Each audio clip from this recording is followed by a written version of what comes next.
Welcome back, viewers, to our October weekly thought session here. I'm Xavier here, as you know, from Global Net Technology. Now, it's a great pleasure to be with you all today. Now, as you know, we have once again Michael. Welcome, Michael. Hi, Karthik. That's great. Yeah, exactly. Now, previous session video that you shared with us is assertiveness. Right. So this week you're going to share with us something called empathy. Right. Okay. Now, how does empathy plays in communication workplace? All right. That's a very good question, Karthik. Yeah. Because I believe that in today's workplace, we are dealing with human beings. Okay. People have different styles. People have different ways of doing things.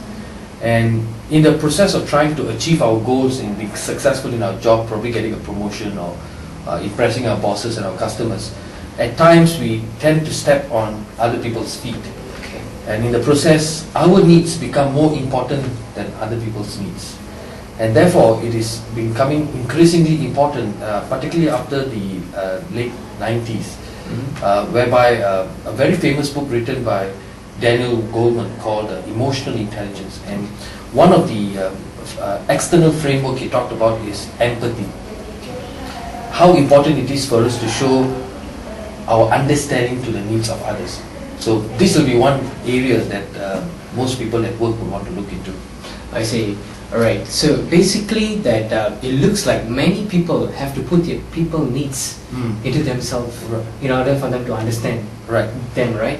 So it's like basically like if I understand you correctly, okay, you're saying that when we understand others, others will understand us. Right. And if they want them to understand us, then as you mentioned just now earlier, that their needs is very important. That's right. And there are some steps that people could use immediately in order for them to begin this process.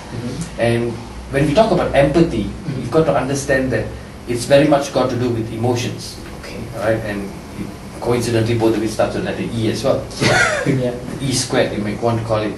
So the first thing a person needs to do is, when we talk about empathy and relating back to emotions, one person, step one, needs to understand the various emotions that he goes through in the days of work. Okay. For example, why are we so excited on Friday evenings and we look so down on Sunday nights? Yeah, exactly, you're right. Because the next day we're going to work on Friday. And on Friday evening it's going to be a holiday. And a person who's in touch with his emotions is clearly aware that yes, my so to speak happiness will be short-lived because it's just a weekend, and probably on Sunday night I'm going to feel a little down. Yeah. And when they come to work, they tend to exhibit these emotions. And often their emotions are aligned towards looking into their own needs. And at the workplace, when you're looking into your own needs most of the time, without considering others, you find that you'll be just pushing towards achieving your agenda, and everybody would step aside and wonder, when is this fellow going to look into my needs? So one of the success factors of a good employee today would be, or even a good communicator for the matter, is really understanding the needs of others. But first, understanding the various emotions that we go. Step one. Step two, acknowledge the emotions that we are going through on a day-to-day basis. Okay, I'm feeling excited right now. Okay, I'm feeling a little disappointed because I didn't get what I want. He did not agree to my idea. So step two is acknowledging. And step three, once you're comfortable with this whole idea of emotions, we then begin to understand other people's emotions. Putting ourselves in their shoes, and by that, practicing empathy. So a good step three is putting yourself in that person's shoes and seeing things from that person's perspective.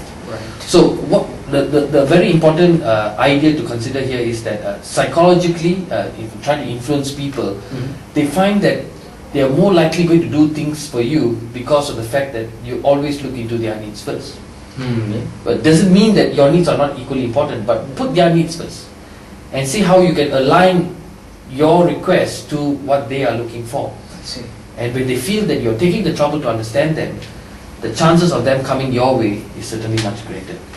Correct me if I'm wrong. If you create or you go according to their needs, you create so-called a relationship. That's right. And that's where your communication will build here, and your working place will be a harmony place for you. That's right. Right. So basically, that try to sum it up. What now they can take any actions. Step one, very important, is to understand your own emotions. Okay. Step two, is to acknowledge the various emotions that you're going through on a day-to-day basis. Okay. Step 3, begin to understand the emotions of others. Great. And act accordingly to meet their needs as well. And that's where, in the process, empathy is It's all created. about. Putting yourself in other people's shoes, understanding their situations before yours. Great. Wow, you see. So my dear friends, find this section as an empathy.